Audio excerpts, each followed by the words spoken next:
Hello， 大家好，我係塔羅斯 Rani， 話咁快又一個星期啦，不如我哋今日嚟睇下6月5號至到11號呢一個星期有乜嘢特別嘅星象啊？土星喺琴日即係6月4號就已經進入咗逆行週期，代表住喺未來嘅3-4個月當中，一啲基礎不穩嘅嘢就有機會喺土星逆行當中出現變卦。而土星喺占星學上係象徵住紀律同埋限制，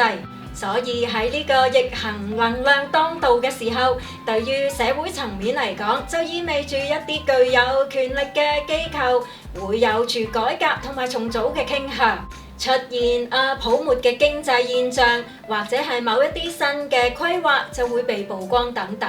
而喺個人嘅層面上面，土星逆行就會好似回力鏢一樣，會將一啲舊有嘅問題或者係之前未解決嘅事飛回到你身邊。如果你唔願意付出嘅話，就或者會只係原地踏步。若然學會把握時機，勇於面對問題，咁樣喺經歷完幾許風雨之後，土星就會給予你應有嘅回報同埋肯定。豐收與否就真係因人而異啦，因為沉重嘅土星其實並唔係只係想帶俾我哋壓力，相反嚟講，亦都可以講係一個能夠得到回報嘅機會。土星逆行就係給予我哋一啲時間去重新評估形勢，令到大家有機會將一啲事情好好修正一番。另外，宇宙可能亦都明白到我哋已經承受咗不少嘅壓力，因而組織咗金星同天王星喺夜空之中有住亮麗嘅結合，向我哋發出五光十色嘅電波，激活住大家嘅享樂欲同埋創意思維。社交活動、藝術、宴會、娛樂同埋外展活動都會變得非常火熱。不過大家亦要對疫情保持警惕，好好咁注意個人衛生。而喺事業方面，需要留意嘅星座包括金牛座、雙子座、獅子座、處女座同埋射手座。金牛座，一向行事有計劃嘅金牛座朋友，對於土星逆行可能唔會感覺到有太大嘅壓迫感，只係受到呢股逆行能量嘅拉扯，就或者有機會將你哋嘅思想拉去到你哋嘅事業發展之上。如果你係待業中，咁樣之前你曾經努力寄出過求職信嘅話，喺未來嘅日子就或有機會收到一啲面試嘅邀請。而此時此刻嘅你就適宜抱有探究嘅精神去作新嘗試，千祈唔好輕易咁俾他人左右到自己嘅思想。而至於在職嘅金牛座朋友，就有回歸基本步嘅機會，意思係指需要去重拾一啲舊嘅工作，重回舊有嘅崗位，或者係需要遵守更多嘅規範等等。另外，太陽就即將會喺6月7號同天王星形成具有支持特質嘅角度，象徵咗有啲金牛座嘅人或者喺工作發展上面就會得到一啲意外嘅收穫，例如係升職、職位被調動，或者係收到額外嘅獎賞等等。不過你亦都要留意，由於火星正係喺你嘅隱密宮，佢橫衝直撞嘅頻率就有機會為你引嚟一啲具有鑊氣嘅工作，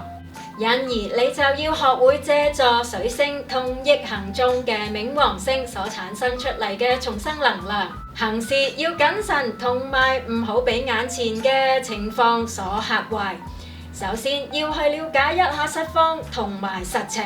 吸取其他人嘅意見，並且結合住自己過往嘅經驗，以成熟同埋具有前瞻性嘅態度去處理問題。記緊，千祈就唔好因小失大，眼光亦適宜放長遠一啲。雙子座，喺較早之前，水星就喺你嘅命宮逆回到第12宮，盤旋喺自身同埋業力嘅領域當中，就象徵咗會為你帶嚟一啲來來回回嘅因果業力事件，例如會出現文件錯漏、溝通唔協調、新嘅條例限制，又或者喺資料搜集上面出現不足等等嘅問題，令到你近期係需要重新去整理，或者係要重新去安排某一啲工作嘅程序。而由於金星亦係坐落喺同一個宮位，並且會同具夢幻頻率嘅海王星產生住唔協調嘅相位，代表咗有一啲雙子座嘅人就有機會遇上一啲同工作有關嘅變動，當中或者需要你去處理一啲人事問題添，舊有嘅事件又或者會有被重提嘅機會。幸而金星同埋天王星喺今個月嘅11號會結合，兩者同時亦都係具有金牛座務實嘅能量，就預示咗只要你願意付出努力同埋真誠咁去面對，事情係會有住轉危為機嘅機會㗎。而喺經過逆行嘅反思週期之後，而家水星終於恢復順行，並且會遇上具有演化能量嘅冥王星。咁就代表住宇宙會喺你背後俾你十足嘅支持。雖然你眼前嘅人同事不似你預期，但係請大家唔好輕言放棄。正所謂邪不能勝正，凡事都係實事求是把啦。至於待業嘅雙子座朋友，如果你喺幾個月之前曾經寄過求職信去某公司嘅話，咁樣喺呢個星期就有機會會突然間收到邀請，俾你一個面試嘅機會，大家就請好好把握啦。獅子座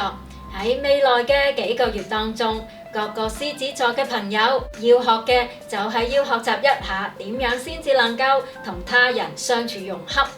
而所謂嘅他人或者就並唔係一個普通人喎，因為可能會係一啲難搞嘅客戶、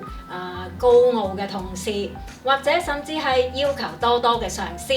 有時候仲會遇上一啲好無理嘅合作夥伴，需要你多加耐性同埋包容心去化解人事上嘅干戈。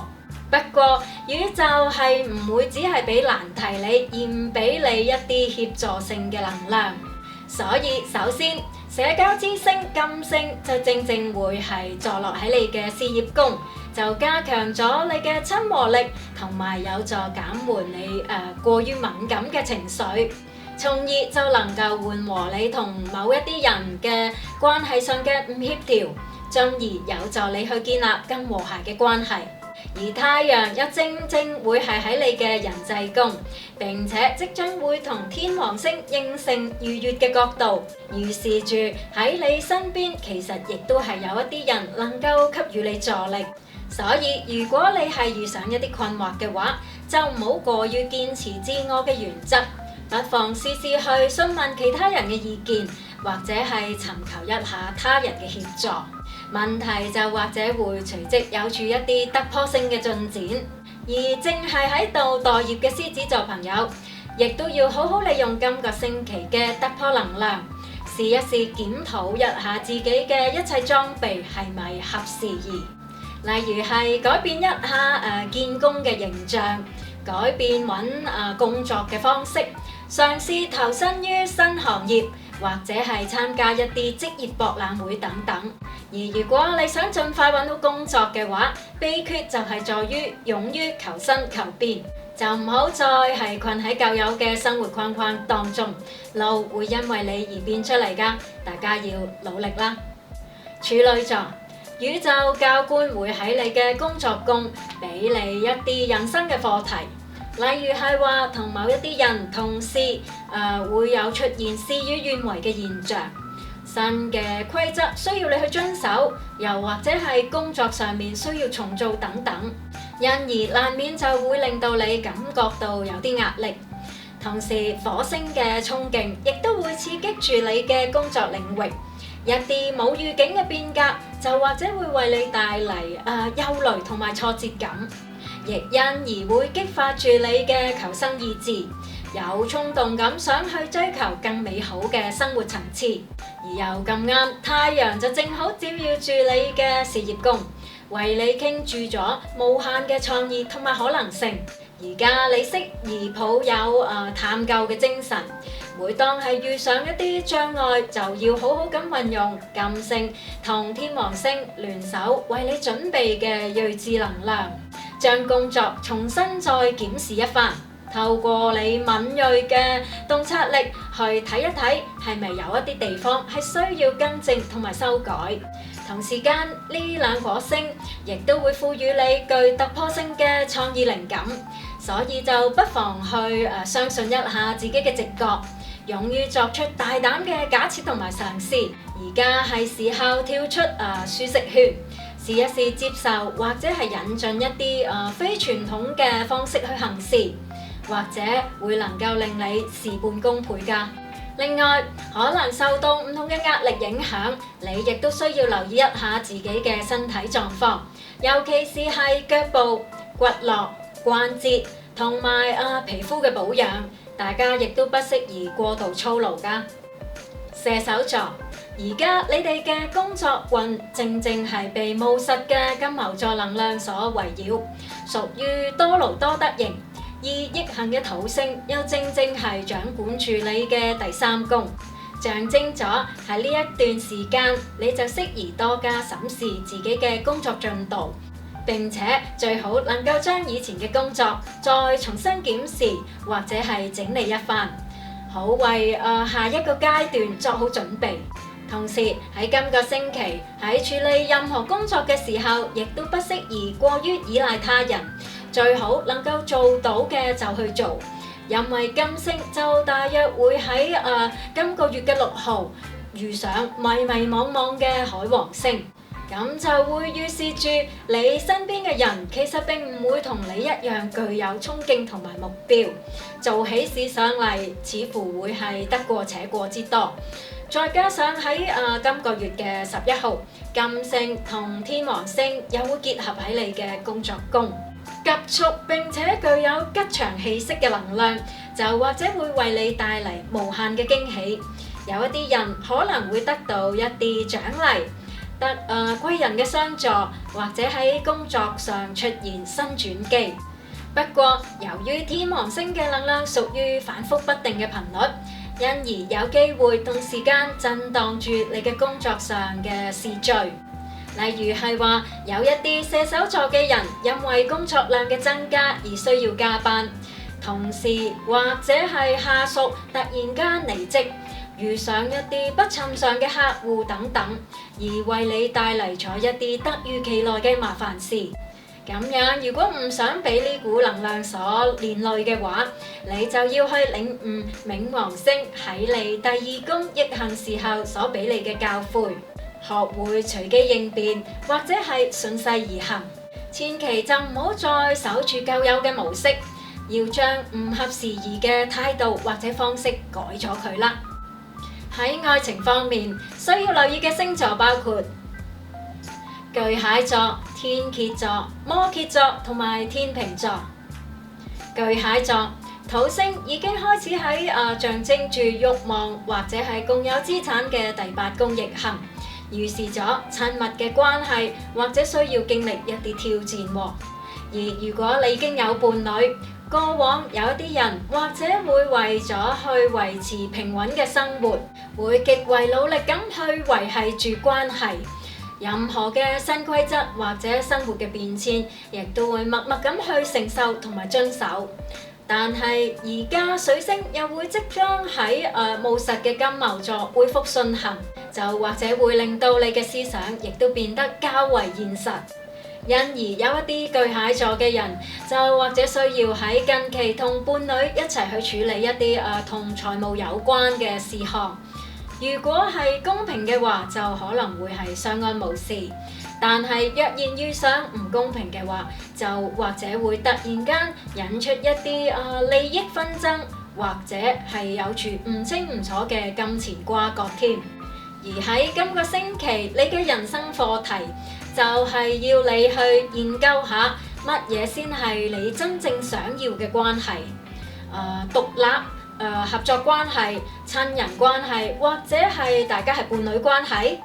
因為你而家係需要了解一下你要嘅其實係一啲乜嘢嘅關係，咁樣先至可以擬定你之後或者你而家願意付出幾多。大家就不妨可以慢慢咁思索一下，因為喺未來嘅3-4個月當中，宇宙嚴師就會喺你嘅傷痛處灑鹽，迫使你確切咁去面對問題嘅同時，亦都幫助你去擺脫嗰啲不合時宜嘅人同事。至於單身嘅巨蟹座朋友，由於慾望嘅區域就被激活，咁就有機會令到你傾向於去尋找一啲新奇刺激嘅玩意。再加上金星同天王星又會即將聯手咁為你去打開人際之門，因而就或者有機會突然間結識到一啲新嘅朋友。而喺誘惑同埋危機不斷喺你身邊遊走嘅時候，大家就都係最好能夠帶眼識人，避免就陷入一啲地下情或者多角嘅戀情當中啦。天蠍座，水星已經喺你嘅伴侶宮回穩，象徵咗喺經過一番嘅考驗之後，各個天蠍座朋友就或者已經有住更新咗嘅處理方式，而喺伴侶關係上就會更顯得成熟穩重。雖然係有被一啲現實嘅問題為難過，但係最終似乎都仍然能夠學會以理智去處事，同埋變得更能夠體諒身邊人。另外，被較早之前水星逆行嘅心思能量迫使之下，有一啲天蠍座嘅人嘅責任感亦都會有處大大提升，就會更加願意咁去付出努力去維繫關係嘅長久發展。而大約喺今個月嘅10號左右，水星會同逆行中嘅冥王星呈現出一個美妙嘅角度，代表咗你同伴侶之間，除咗有住情情愛愛之外，亦都會有住相互扶持嘅情況。對方嘅一啲人生理念或者係價值觀，就有機會對你造成一啲助益，好似靈光一閃咁，能夠令到你發奮圖強，衝出你自己嘅舒適圈，促使咗你去嘗試學習或者係接觸一啲新事物，擴闊住你嘅人生領域。而至於單身嘅天蠍座朋友，對於揾伴侶一事就或者會顯得較為拘謹，期望能夠揾到一個可以長相廝守嘅人，否則就寧缺勿濫。但係正所謂姻緣要嚟嘅時候，邊個都擋唔住。就好似喺今個月嘅11號，愛神金星會喺你嘅第7宮遇上天王星，就預示咗一啲同雷電一般嘅關係，或者會突然間出現喺你面前。例如係話曖昧嘅關係有突飛猛進嘅情況，又可能會係一見如故咁就拍起拖嚟啦。不過最好大家都係要保持頭腦嘅清醒，就千祈唔好因為一時嘅刺激而引發起一啲有違道德嘅不倫關係啦。摩羯座，金星同埋水星仍然坐落喺講求實際嘅金牛座當中，並且係觸動住代表戀愛同埋子女嘅第5宮，就預示咗你或者需要為一啲情感或者係親子關係而操心。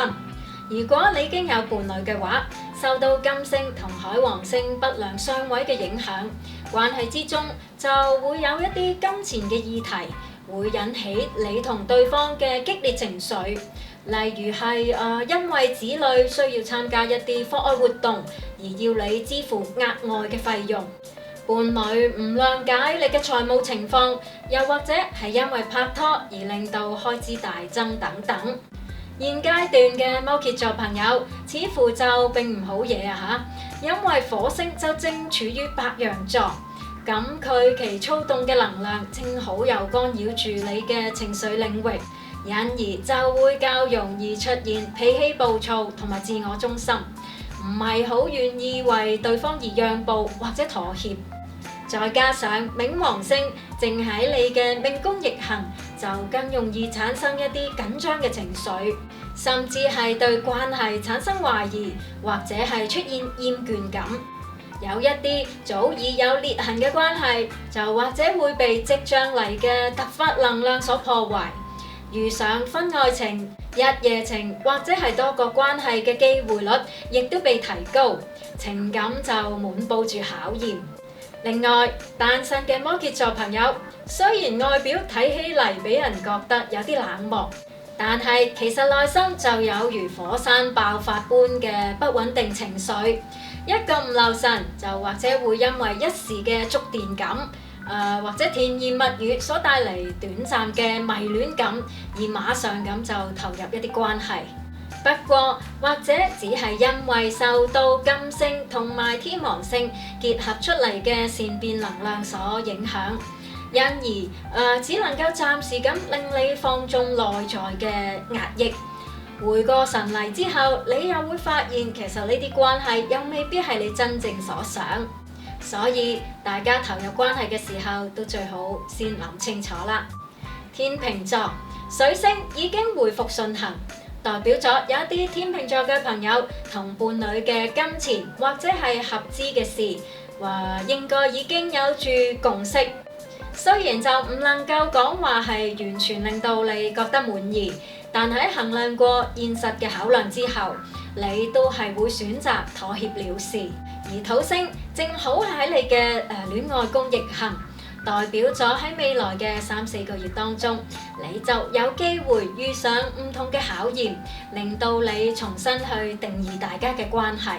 例如有一啲天秤座嘅人，或者會發覺同伴侶嘅關係過於平淡，唔再有新鮮感。再加上各個天秤座嘅人嘅內心，又正正係受到逆行中冥王星嘅誘惑，會變得極為想去嘗試打破限制，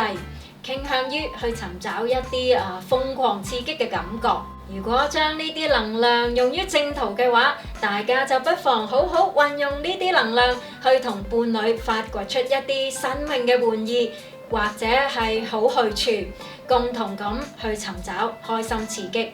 不過，若然大家嘅關係一早已經缺乏坦誠嘅溝通，咁樣當外面出現一啲能夠衝擊住你感官享受嘅人同事之下，關係就或者會係不堪一擊。所以大家都係領悟一下土星喺你五宮逆行嘅用意，認清你所需要嘅係乜嘢，同埋愛嘅定義又係點嘅，學習點樣去真誠好好咁愛，並且明白愛係需要付出一啲現實嘅責任。至於單身嘅天秤座朋友，受到火星嘅催逼，對於拍拖一事，有一啲天秤座嘅人就或者會顯得較為焦急。而土星逆行會為你帶嚟反思嘅機會之外，亦都會為你引嚟一啲舊有嘅關係。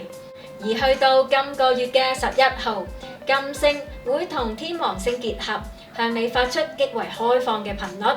衝住你嘅慾念而嚟，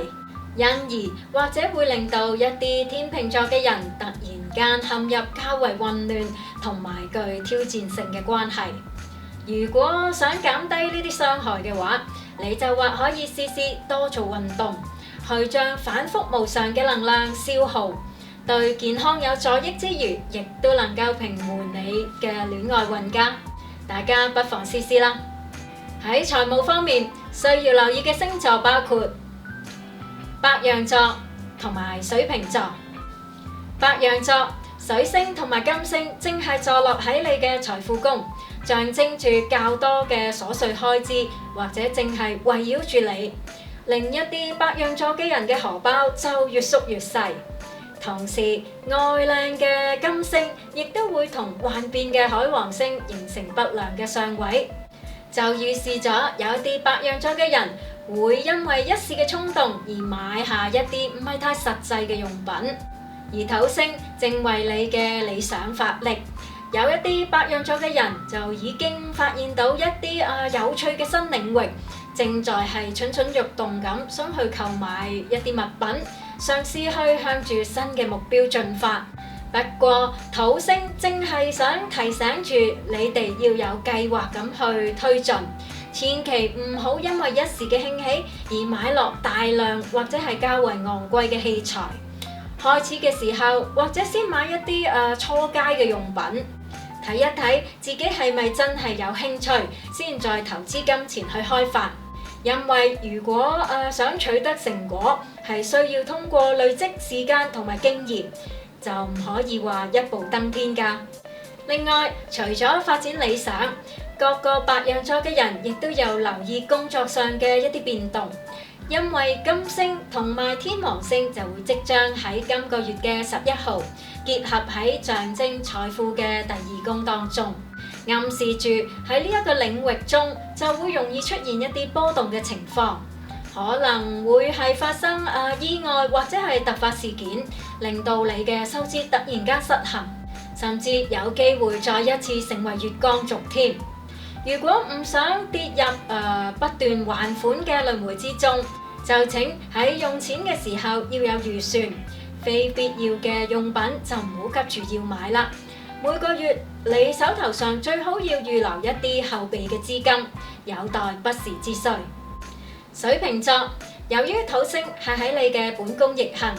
各個水瓶座嘅人就會強烈咁感受到土星嘅限制嘅一面。做起事上嚟又有機會容易咁遇上反覆不定或者係障礙，久而久之喺面對壓力同埋挑戰嘅時候，就會容易令到你感到好緊張或者係焦慮不安。好彩已經恢復順行嘅水星，亦都會即將同逆行中嘅冥王星產生助益嘅角度，代表咗宇宙係會向你發射一股具有轉機嘅光速。運氣就預示咗係會有所提升，只要你願意付出努力，將來必定能夠享受當中嘅成果。所以大家千祈就唔好害怕遇到困難，你適宜不斷咁求新求變，務求能夠衝出重圍。另外，金星同埋海王星嘅能量會互相制衡，意味咗近期有一啲水瓶座嘅人喺金錢或者係資源上就有機會出現困惑同埋損失。原因係你嘅財務領域被強勁嘅模糊能量所籠罩住，象徵咗有一啲人或者會因為環境或者係情緒嘅變動而消費，